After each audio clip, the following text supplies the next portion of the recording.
Bonjour à tous. Au nom de l'équipe de SS Consulting Services, je vous remercie de votre présence et je vous souhaite la bienvenue pour ce webinaire sur la préparation, une préparation réussie du rapport Carbon Disclosure Project 2025. Je suis Marie Blasi, en charge des activités de reporting ESG en Europe au sein de SCS Consulting Services. Je suis basée en France et je serai votre hôte aujourd'hui. Avant de nous plonger dans notre présentation, j'aimerais prendre un moment pour vous donner quelques informations concernant la plateforme que nous utilisons, GoToWebinar, et sur la manière d'interagir pendant le webinaire. Pour éviter tout bruit de fond inutile pendant la présentation, tous les participants ont été mis en sourdine. Toutefois, si vous souhaitez dialoguer avec moi, et bien sûr, nous vous encourageons à le faire. Vous pouvez poser vos questions tout au long du webinaire. Vous allez dans la section questions du panneau de contrôle situé en haut à droite de votre console de webinaire. Tapez votre question, envoyez. Comme on a pas mal de contenu aujourd'hui à diffuser, on va déjà prendre 50 minutes pour travailler sur ces informations. Donc, les questions posées pendant le webinaire seront traitées par la suite. Je reviendrai vers vous de manière individuelle, voilà, si vous avez envoyé une question. Donc, la présentation d'aujourd'hui est enregistrée. Un lien vers l'enregistrement sera mis à la disposition de tous les inscrits et participants après la fin du webinaire, généralement d'ici 1 ou 2 jours. Et évidemment, à la sortie du webinaire, nous vous encourageons à nous faire part de vos commentaires sur ce webinaire au moyen d'une enquête rapide qui sera incluse à la fin de cette présentation. Alors, euh, quelques informations sur ce webinaire. Il est uniquement à caractère informatif. Il ne remplace en aucun cas un conseil juridique ou financier. Il n'est pas non plus destiné à remplacer les recherches ou les conseils nécessaires à la prise de décision spécifique concernant votre entreprise ou plus précisément vos déclarations CDP. Donc, notre webinaire vise principalement à fournir des informations pratiques et des conseils pour vous aider à préparer le cycle de reporting CDP 2025. Nous passerons en revue les informations relatives au système Carbon Disclosure Project. Au changement, nous passerons en revue aussi les changements apportés par rapport au cycle de reporting précédent. Nous vous donnerons des conseils pour améliorer votre score et vous expliquerons comment tirer parti d'un soutien stratégique sur plusieurs années afin d'obtenir de meilleurs résultats. Donc, je vais d'abord commencer par présenter l'organisation CDP, les récentes évolutions, et ensuite on reviendra sur les avantages liés à l'utilisation de CDP dans le cadre de vos efforts en matière de durabilité et de reporting. Le CDP, c'est vraiment un outil très intéressant d'un point de vue business et aussi tout simplement pour se mettre en action. Le CDP fête ses 25 ans en 2025. Au cours des 25 dernières années, cette organisation à but non lucratif s'est développée pour devenir le plus grand système mondial de divulgation d'informations relatives à l'impact environnemental. Elle est utilisée, cette base de données est utilisée par des investisseurs, par des entreprises, des villes, des États, des gouvernements, des institutions à but non lucratif. C'est vraiment un système très très bien établi. Quelques chiffres. En 2024, plus de 24 800 entreprises ont communiqué leurs informations au CDP, soit près de 3 000 entreprises de plus que l'année précédente. On constate que le CDP continue de gagner du terrain à l'échelle mondiale.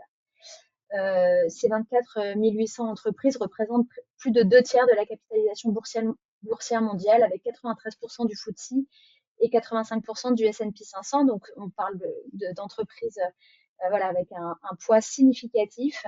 Les demandes adressées aux entreprises sont également en augmentation. Plus de 31 500 entreprises ont en effet été invitées à divulguer leurs informations par plus de 640 signataires du marché des capitaux et plus de 330 ont utilisé la fonctionnalité demandeur du CDP pour inciter leurs fournisseurs à communiquer leurs informations. Les données et les scores du CDP sont utilisés par plus de 700 institutions financières qui représentent un quart des actifs institutionnels mondiaux. Ces données sont utiles à la prise de décision. Elles alimentent le marché des données, le large marché de données ESG, les indices, les notations, la recherche en matière d'investissement, les produits financiers, etc. En 2024, vous êtes certainement au courant, le CDP a lancé une transition majeure et a transféré toutes les divulgations de son online reporting system, l'ORS, vers un portail CDP où il a présenté une méthode simplifiée de reporting, en particulier pour les entreprises qui rendent compte de plusieurs thèmes environnementaux. Des références et des aides ont été ajoutées à côté des questions, donc voilà, pour faciliter l'exercice.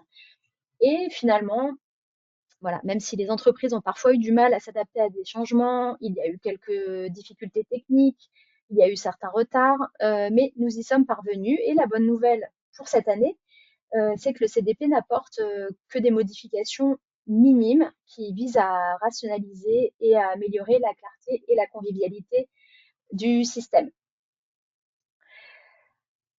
Euh, donc pourquoi utiliser le CDP et pourquoi discloser dans le cadre du CDP?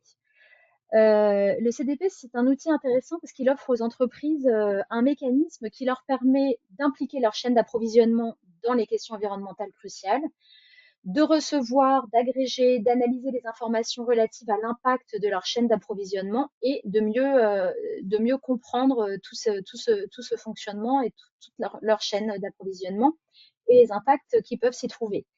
Par exemple, si on prend les émissions de la chaîne de valeur Scope 3, c'est un exemple évident. Les membres de la chaîne d'approvisionnement qui ont divulgué leurs informations ont déclaré une réduction de 43 millions de tonnes d'émissions depuis 2023, donc en l'espace de 2 ans, un changement significatif qui a pu être quantifié grâce à ces divulgations. Donc le CDP a vraiment un rôle institutionnel, c'est un acteur important qui contribue également à faire évoluer les mentalités vers une action plus durable, plus durable des organisations. Le CDP espère contribuer à un monde où la transparence des rapports aide les entreprises à comprendre leur impact environnemental, à prendre des décisions plus éclairées et à agir pour réduire cet impact.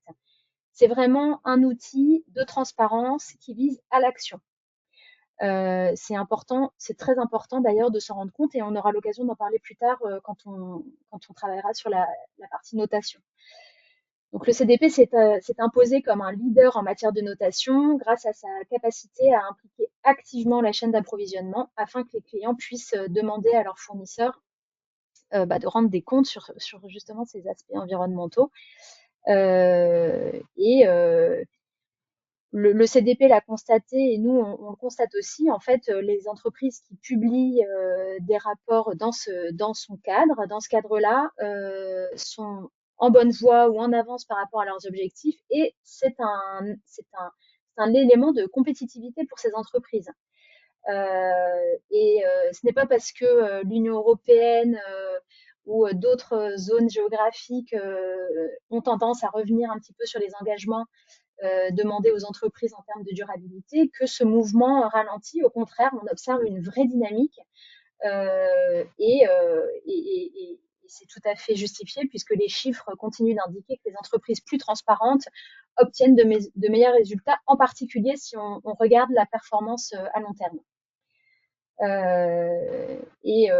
Si on regarde par exemple le milieu des investisseurs, c'est évident dans ce monde-là, les investisseurs reconnaissent qu'il y a intrinsèquement moins de risques à investir dans des entreprises qu'ils connaissent mieux, et donc c'est bien un outil de transparence que propose le CDP. Sans oublier que de nombreuses banques se sont également engagées à atteindre la neutralité carbone d'ici 2050 et que ça, il faut bien pouvoir le mesurer. Voilà, donc pour toutes ces raisons, et en particulier si votre organisation dépend d'investissement, nous vous recommandons de ne pas prendre de retard dans la mise en œuvre de ces actions en faveur de la réduction de votre impact. Le CDP est aussi un outil intéressant parce qu'il joue un rôle tout à fait unique à la croisée des chemins de la finance durable et du reporting extra-financier des entreprises, dans la mesure où il offre un système unifié permettant de regrouper les besoins en matière de reporting de multiples normes et de différents référentiels. Donc là, sur cette diapositive, on vous en propose quelques-uns. On pense que le CDP est en mesure de générer d'importantes opportunités d'analyse de données à partir de sa base de données vraiment exhaustive, hein, compte tenu du nombre d'entreprises qui reportent dans ce cadre-là.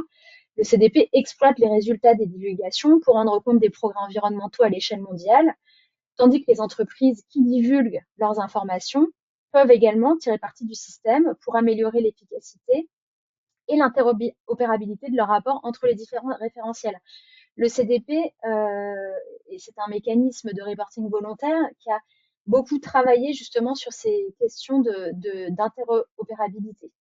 Donc, il est également conçu comme une plateforme qui permet de se conformer publiquement aux mesures réglementaires et à d'autres plateformes d'engagement qui exigent la publication d'informations.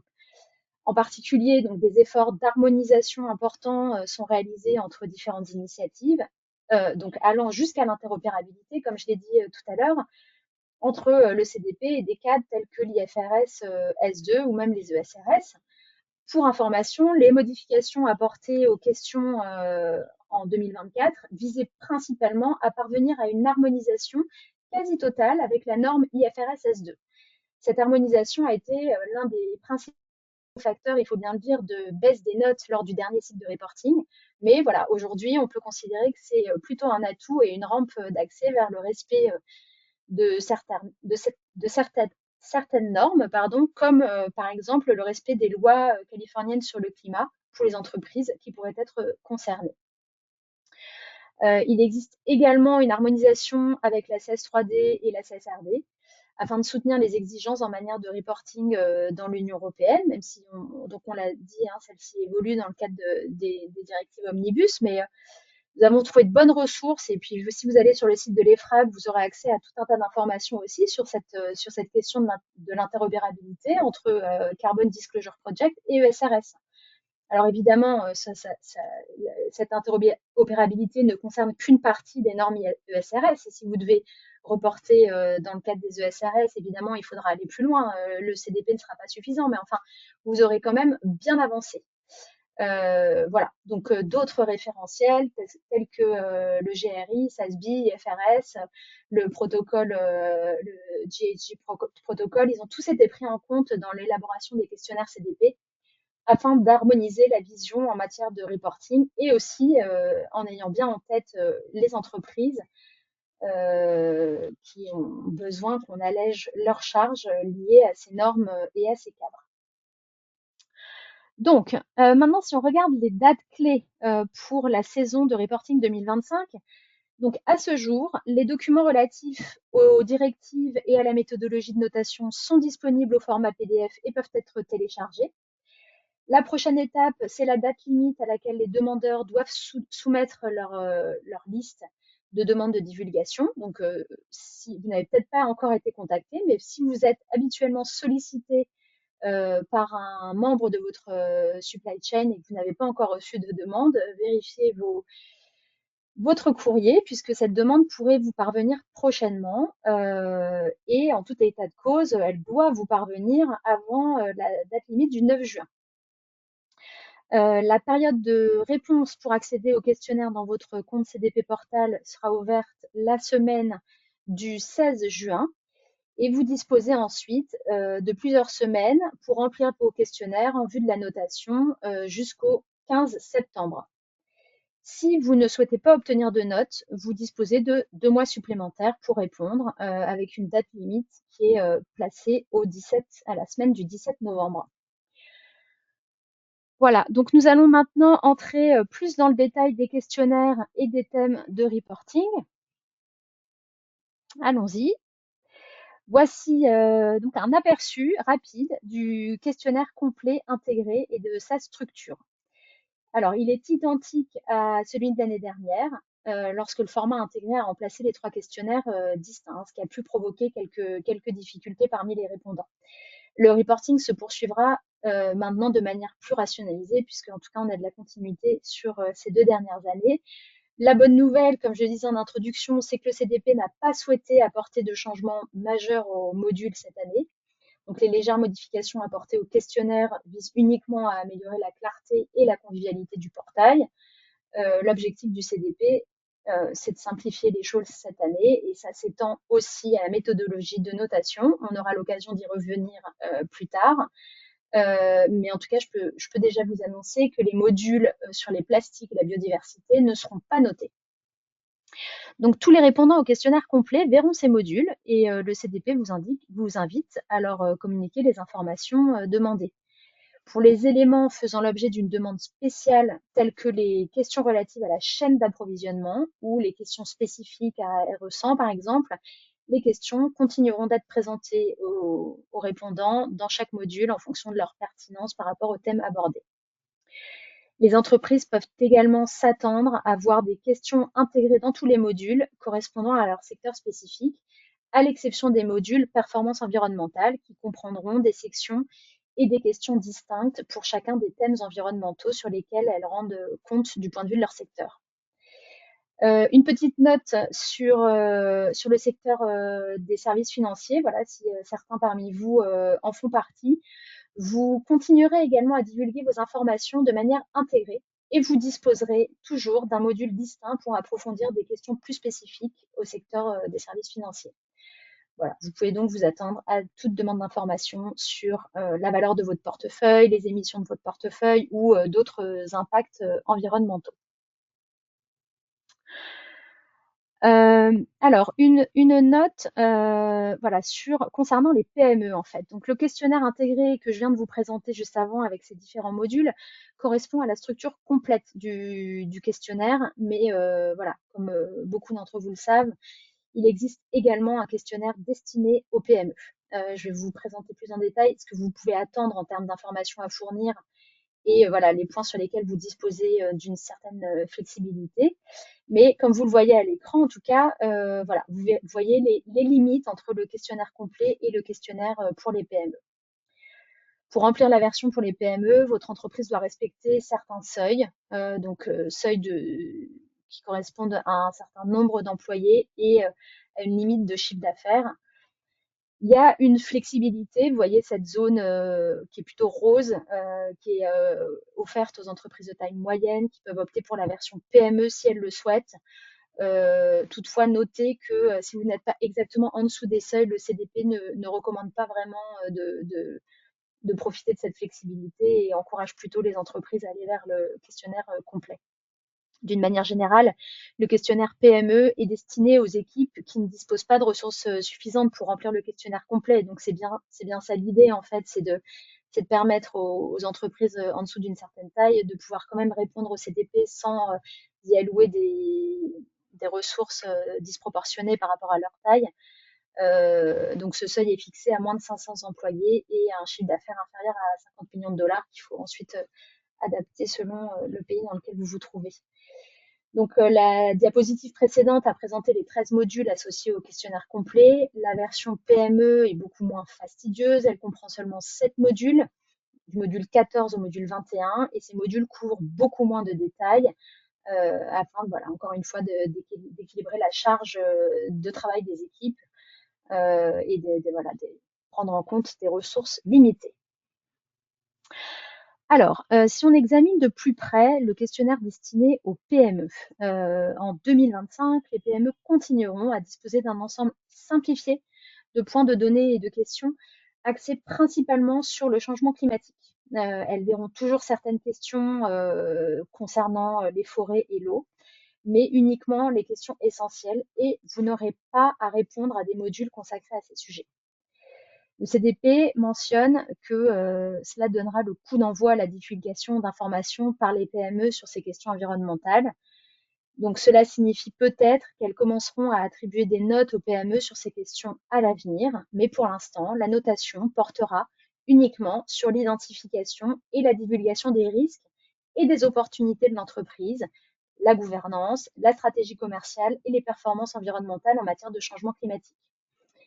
Voilà, ce que le questionnaire 2025 pour les PME ne comprend pas, c'est du contenu spécifique à un secteur, y compris pour les services financiers, important de le noter, du contenu non critique sur la sécurité de l'eau et les forêts, et puis du contenu sur les plastiques et la biodiversité. Le questionnaire destiné aux PME n'est pas aligné sur les cadres et normes existants, hein, dont on a parlé plus en début de webinaire. Si vous souhaitez aligner vos rapports CDP et sur vos autres exigences en matière de reporting, bah, réfléchissez peut-être à opter pour le questionnaire complet parce que finalement, même si c'est un investissement plus important au moment de la divulgation, ça pourrait vous permettre de gagner du temps sur vos autres efforts de reporting. Voilà, les PME invitées à répondre au CDP par les membres de la chaîne d'approvisionnement recevront, c'est important de le savoir aussi, les mêmes questions que les répondants complets. La qualité des données fournies aux demandeurs sera donc homogène, quel que soit le questionnaire rempli. Voilà, alors qu'est-ce que vous pouvez, à quoi pouvez-vous vous attendre si vous êtes répondant au questionnaire complet? Le questionnaire complet comporte beaucoup plus de nuances et de spécificités et il est beaucoup plus personnalisé en fonction de votre entreprise et de votre secteur. Euh, le questionnaire sur le changement climatique est obligatoire. Les modules sur les plastiques et la biodiversité figureront également dans votre questionnaire, même s'ils ne sont pas notés. Les modules sur les forêts et la sécurité de l'eau peuvent ou non figurer dans votre questionnaire selon que vous répondez ou non à des critères spécifiques.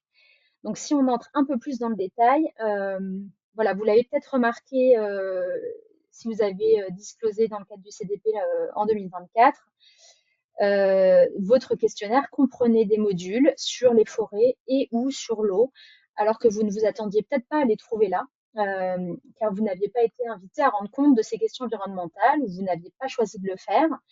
Et c'est vrai que nous, SAS Consulting, on a entendu certains clients exprimer leur surprise à ce sujet.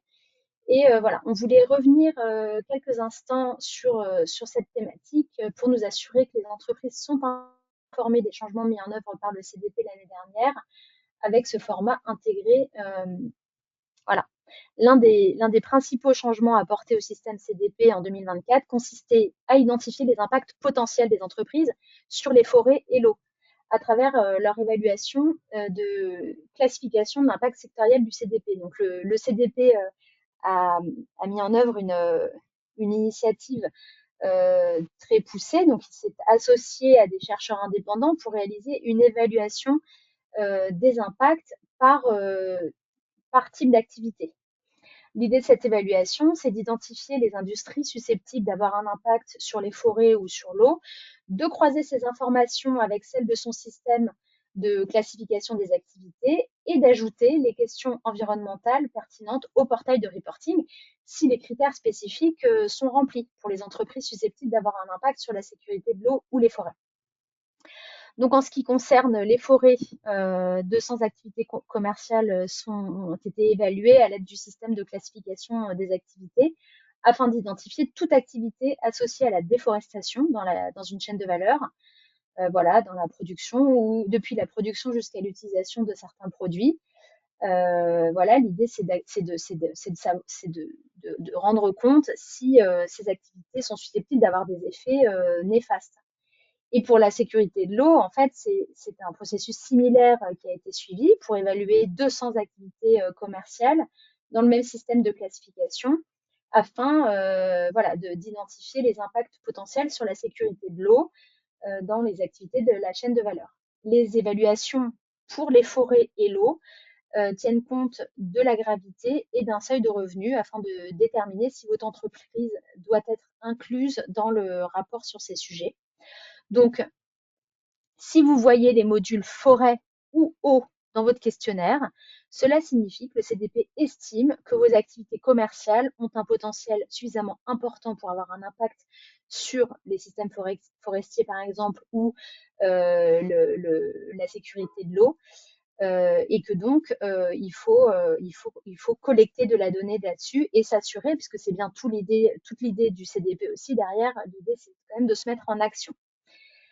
Donc, si vous avez des questionnements autour de ça, vous ne savez pas exactement ce sur quoi vous allez devoir discloser, eh bien, vous pouvez avoir accès euh, au guide sur le site du CDP voilà, qui revient sur les différentes activités et le type d'impact qui ont été identifiés. Qui fournit une liste de secteurs d'activité du CDP, des groupes d'activité, avec les résultats de la classification d'impact dont on vient de parler. Évidemment, nous, on est aussi là pour vous accompagner dans cette démarche. Si vous avez des questions et que vous souhaitez en parler, n'hésitez pas à nous contacter. On sera ravis de vous aider, évidemment. Alors, pour continuer, on va faire après ce petit aperçu, on va prendre un moment pour réaliser un sondage, pour savoir si vous avez l'intention de rendre votre rapport au CDP cette année. Voilà, on va vous laisser quelques secondes, laisser quelques secondes aux participants pour répondre. Voilà, que vous ayez déjà rendu un rapport ou non, ce webinaire devrait vous être très utile.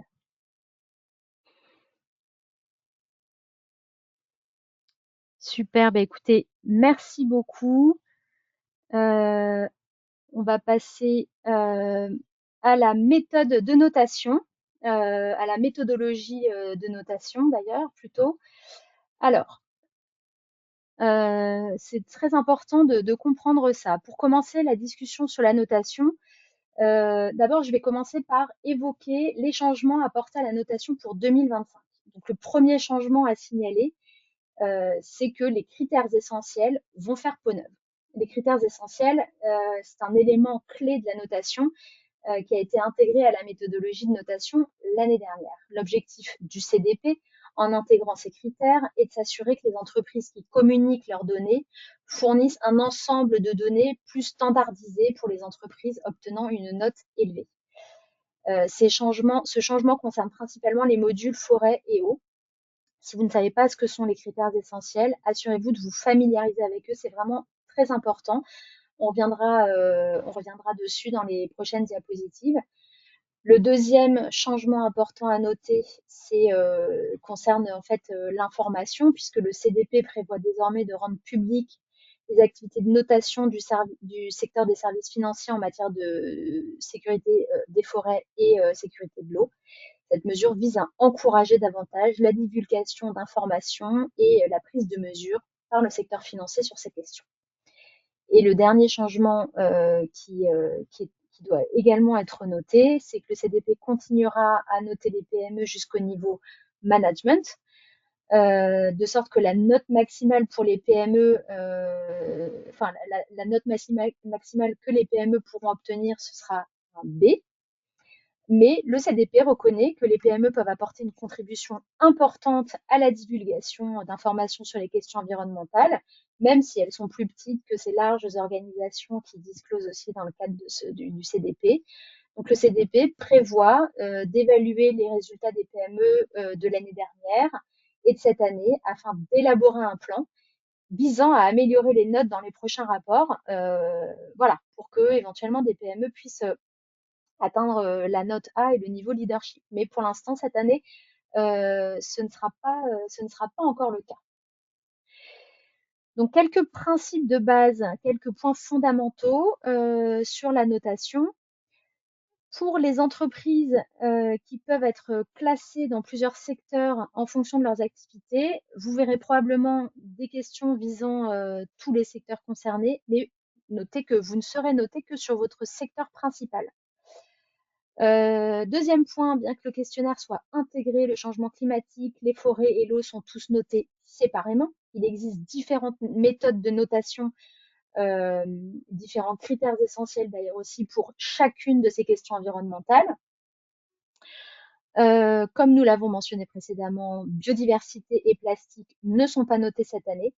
Mais compte tenu de l'objectif du CDP qui est bien d'encourager l'action, encore une fois, je pense qu'il ne faudra pas attendre longtemps pour que ces questions environnementales soient prises en compte dans la notation. Donc, nous vous encourageons à commencer à répondre dès maintenant et à mettre aussi des plans d'action en route pour que toutes vos actions puissent être prises en compte lorsque ces modules feront partie de la notation. Donc les niveaux de notation restent les mêmes sur une échelle de A à F.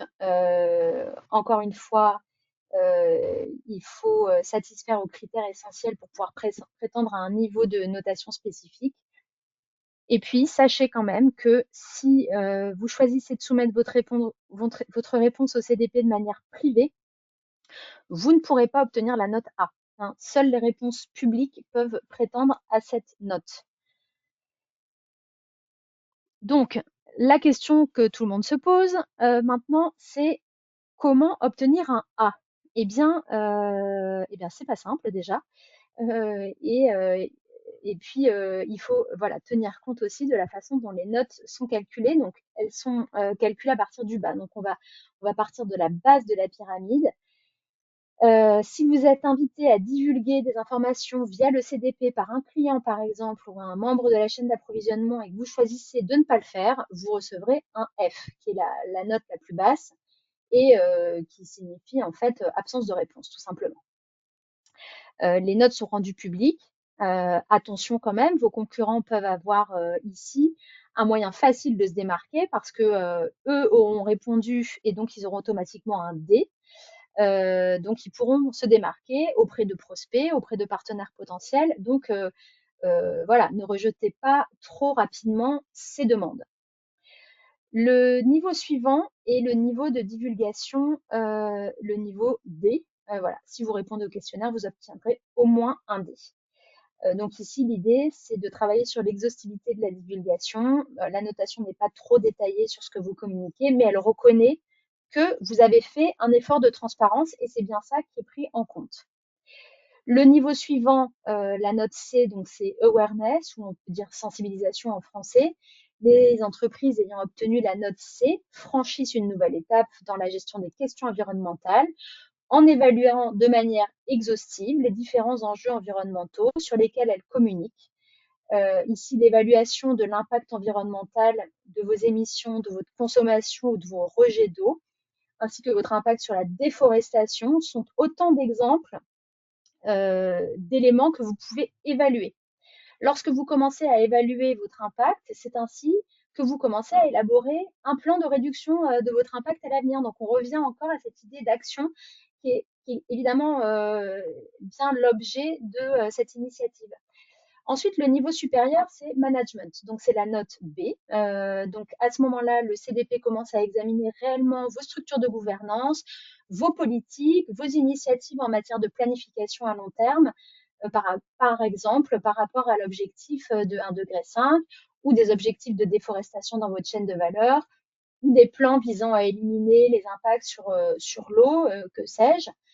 Et le Graal, la note A, cette note finale est attribuée lorsqu'une entreprise montre des actions claires en faveur de la mise en œuvre d'activités de réduction des problèmes environnementaux. Et là, on peut aller voir en fait quels sont les entreprises qui sont notées A et voir effectivement quels sont les plans d'action qui ont été mis en place pour réduire ces impacts.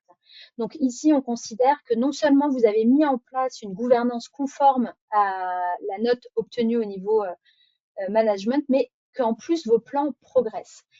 Ce niveau de note met également en avant que les entreprises, met également en avant, pardon, les entreprises les plus performantes. Donc, grâce à cette liste d'entreprises notées A, qui regroupe les entreprises qui ont obtenu les meilleures notes et qui répondent également, et voilà, on revient encore à ces critères essentiels, qui répondent également aux critères essentiels du niveau A. Ce qui est important d'avoir en tête, c'est que le système de notation du CDP repose sur une base qui permet de passer au niveau supérieur. Donc, par exemple, si vous avez une divulgation complète et vous obtenez une note inférieure à 49%, vous obtiendrez un D moins. Si vous obtenez une note entre 50 et 80% au niveau de la divulgation, vous obtiendrez un D. Et si vous obtenez une note supérieure à 80%, vous serez éligible pour la notation au niveau awareness. Donc, c'est la note C. Les mêmes seuils seront utilisés pour obtenir les notes supérieures à 80% au niveau de la sensibilisation vous permettront d'être éligible à la note management. Mais à partir de là, la méthodologie de notation change. Le concept reste le même, donc il faut atteindre un certain pourcentage de notes pour passer au niveau leadership, mais le calcul est plus complexe puisque le CDP intègre une notion de pondération. Toutes les questions du questionnaire sont classées dans une catégorie de notation qui varie en fonction de votre secteur d'activité afin de pondérer votre score en fonction des questions les plus pertinentes pour atteindre les scores les plus élevés. La structure de notation pondérée est la même au niveau leadership et détermine les scores de la liste A, mais les pondérations changent pour la notation leadership. Donc, des points importants à retenir de cette présentation. Voilà, on en a parlé un certain nombre de fois depuis le début de ce webinaire. Assurez-vous que vous répondez aux critères essentiels. Tout comme la méthodologie de notation, les critères essentiels vous permettent d'améliorer votre note de D à A. Donc, pour améliorer vos notes, vous devrez mettre en œuvre un plan stratégique à long terme afin de garantir que votre entreprise puisse intégrer ces points de données stratégiques. Donc, quels sont les critères essentiels? Eh bien, il existe des critères essentiels pour chaque enjeu environnemental. Les documents relatifs aux critères essentiels sont distincts de la méthodologie de notation. Donc, attention quand vous consultez les informations sur le site de CDP, ne manquez pas cette différence en fait. Donc, il comporte des exigences spécifiques pour les questions clés et les critères sont fixés au niveau de la notation. Le CDP souhaite normaliser les données essentielles pour chaque niveau de notation. Voilà. La bonne nouvelle, c'est qu'il n'y a pas de critères essentiels au niveau de la divulgation pour les questions environnementales. Donc, même si vous ne remplissez aucun critère essentiel, vous pouvez toujours obtenir la note D. Pour les divulgations relatives au changement climatique, les critères essentiels commencent au niveau awareness ou sensibilisation, donc le C. Vous devez remplir les critères essentiels avant de pouvoir prétendre à cette note. Pour les forêts et l'eau, les critères essentiels ne commencent qu'au niveau management. Donc pour ces questions environnementales, si vous ne remplissez aucun critère, vous pouvez tout de même obtenir la note C. Donc il faut tenir en compte, on a commencé à en parler, de la pondération des catégories. Il s'agit d'un autre élément auquel vous devrez prêter attention si vous voulez pouvoir obtenir une note plus élevée. La pertinence est également importante pour rendre compte des détails d'une question environnementale donnée. Donc, bien que le questionnaire soit intégré, si vous devez rendre compte ou choisir de rendre compte de plusieurs questions environnementales, sachez que chaque question est notée séparément.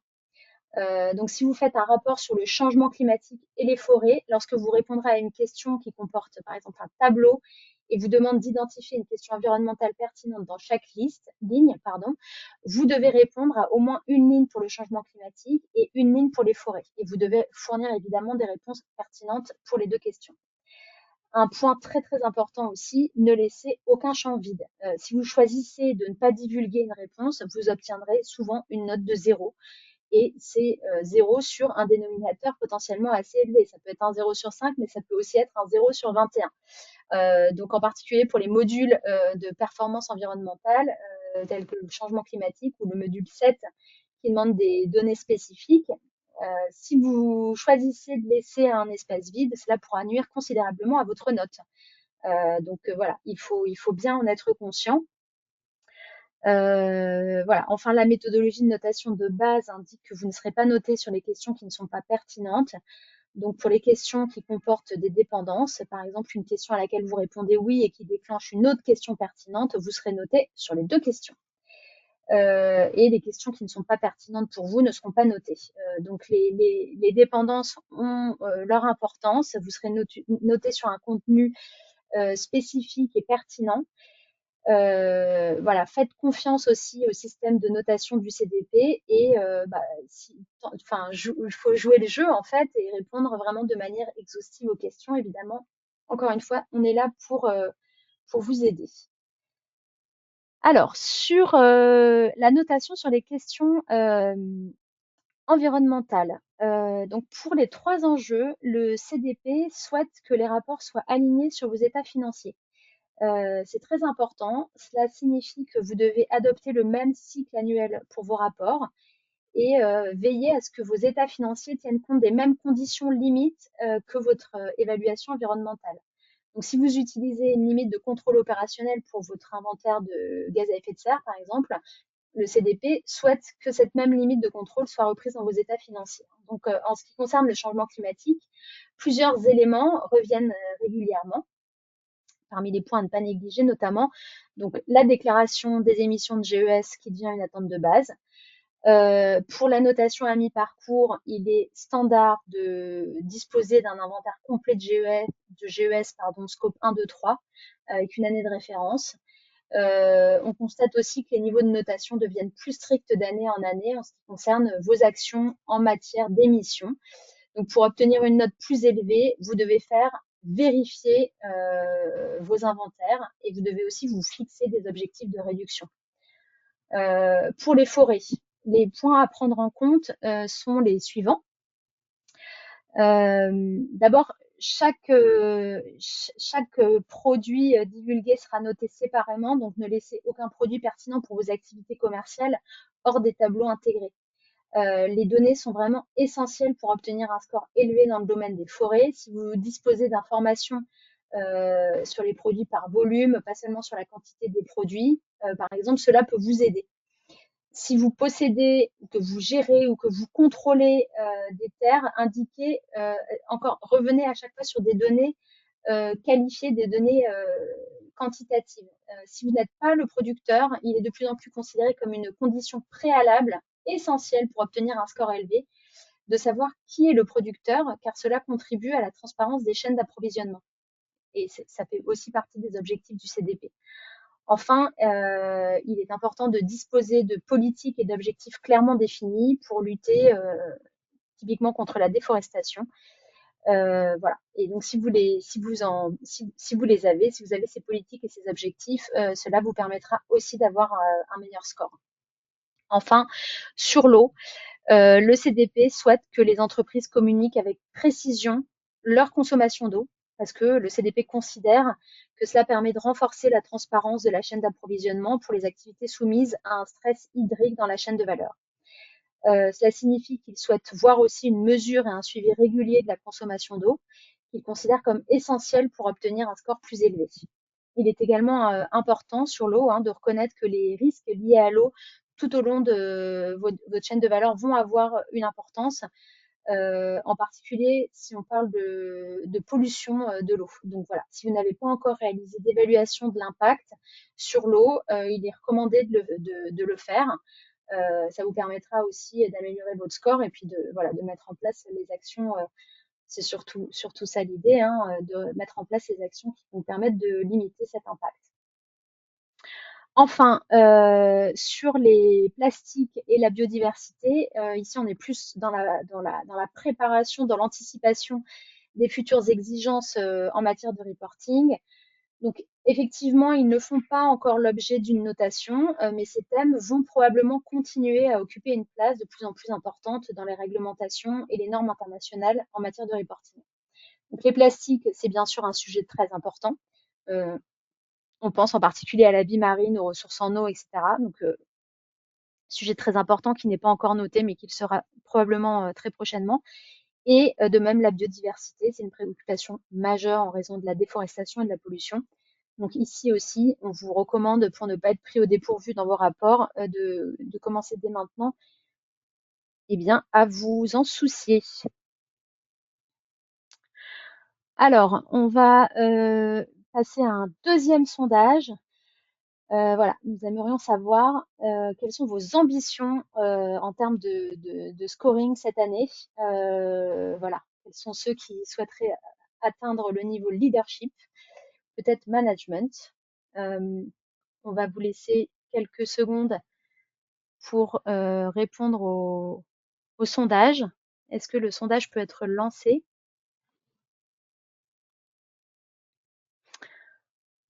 Alors, c'est pas grave, on va continuer sur la feuille de route. Voilà, la dernière partie de notre webinaire d'aujourd'hui portera sur un exemple de feuille de route pour améliorer les scores. Donc, voilà le cycle annuel de divulgation des informations au CDP.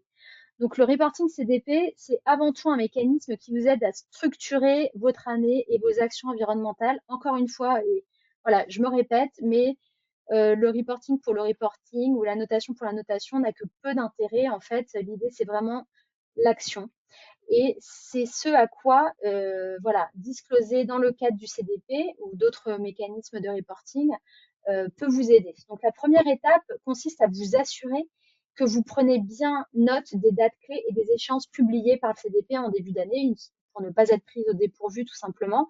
Donc, savoir quand les guidelines ou les guides méthodologiques vont être publiés et voilà, préparer suffisamment à l'avance votre reporting. Donc, pour l'instant, on est à la première étape de ce calendrier. Par exemple, si vous n'avez pas encore commencé à mettre à jour vos inventaires de GES et d'eau, euh, eh bien, c'est le moment idéal pour vous y mettre. Vous devrez également rassembler toutes les informations mises à jour par vos équipes sur les mécanismes de gouvernance, les politiques, les initiatives, les objectifs ou les plans d'action élaborés afin d'étayer votre rapport. Voilà. Si vous avez besoin d'aide, vous avez peur de ne pas y arriver ou si c'est la première fois, c'est le moment c'est le moment de faire appel à des consultants.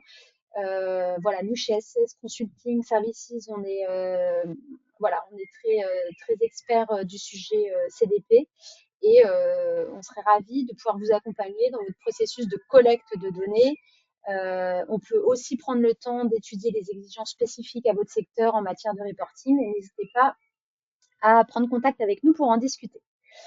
Le reporting, c'est l'étape d'après, mais en fait, c'est après le reporting que le vrai travail commence généralement, puisque vous devez évaluer vos écarts vos écarts dans le cadre du reporting et déterminer quels sont les éléments clés qui vont vous permettre d'obtenir des meilleurs scores et de progresser sur les objectifs environnementaux que vous vous fixez. Voilà, donc c'est de la même manière, hein, si vous ne disposez pas encore d'une stratégie de durabilité sur plusieurs années, puisque sur ces thématiques-là, hein, on passe généralement pas de 0 à 1, ça prend un peu plus de temps. C'est le bon moment de commencer à y réfléchir et peut-être de planifier différentes actions voilà, à mettre en place dans les prochaines années. Donc, évidemment, on ne va pas changer du tout au tout en un an, mais voilà, il faut commencer à mettre en place des actions et faire les premiers pas. Donc, lorsque vous investissez du temps dans l'élaboration de stratégies et de plans d'action, vous constaterez évidemment des progrès dans la réduction de votre impact environnemental et en fait, par, en conséquence, en fait, une amélioration de vos scores CDP. Donc, la création d'une roadmap robuste et la mise en place d'un plan d'action sont des domaines auxquels il convient de consacrer du temps. C'est aussi des domaines sur lesquels il faut certainement mettre en place des groupes de travail transverses, hein, parce que c'est pas une seule fonction une seule fonction seule ne peut pas en fait permettre à l'organisation de progresser sur ces thématiques. Voilà. Si vous en avez assez de parcourir les milliers de pages publiées chaque année par le CDP pour améliorer votre score et pour mettre en place aussi toutes ces actions, nous sommes là pour vous aider. Donc, en fin de compte, ce que montre ce graphique, c'est bien qu'on n'est pas dans un processus ponctuel, mais on est vraiment dans une démarche d'amélioration continue, de planification pluriannuelle qui aideront votre entreprise à devenir ou à rester d'ailleurs, si vous l'êtes déjà, un leader dans le domaine de l'action environnementale.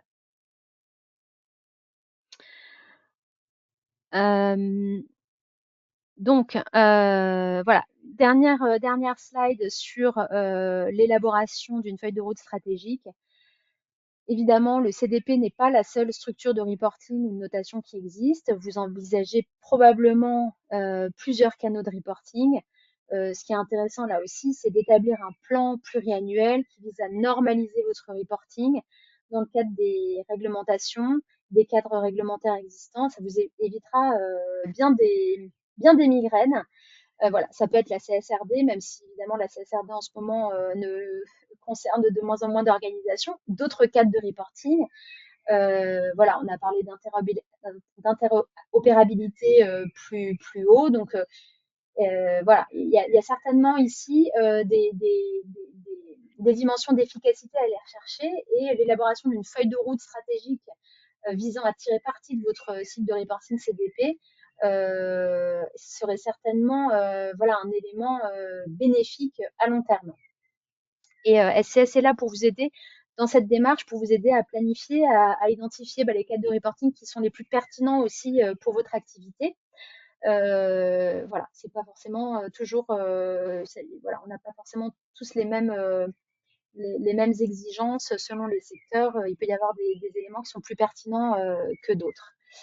Voilà, enfin, pour présenter nos différents services, donc en fonction de vos objectifs, les objectifs de votre organisation, de la maturité de votre organisation, est-ce que c'est la première fois que vous divulguez dans le cadre de CDP?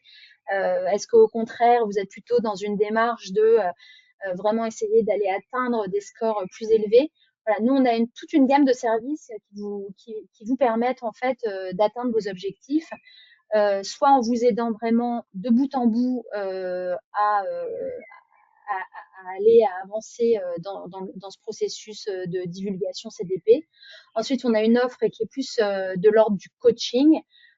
Voilà, où on va vous assister sur toute cette période qui s'ouvre maintenant, hein, pour améliorer votre réponse et puis pour gérer votre projet CDP. Et enfin, ce qu'on propose aussi, après la période de déclaration, c'est de travailler en profondeur sur une stratégie qui va vous permettre d'atteindre les meilleurs scores pour les déclarations prochaines. Donc là, on n'est plus sur la déclaration 2025, mais comment anticiper 2026 et comment obtenir le meilleur score possible en 2026. Toujours dans cette idée qu'on est dans une démarche finalement d'amélioration continue. Voilà, j'en termine en présentant la gamme de services de SS Consulting Services. Donc le CDP n'est pas notre seul domaine d'expertise. On propose toute une gamme de services pour vous accompagner dans vos efforts en matière de développement durable, de durabilité.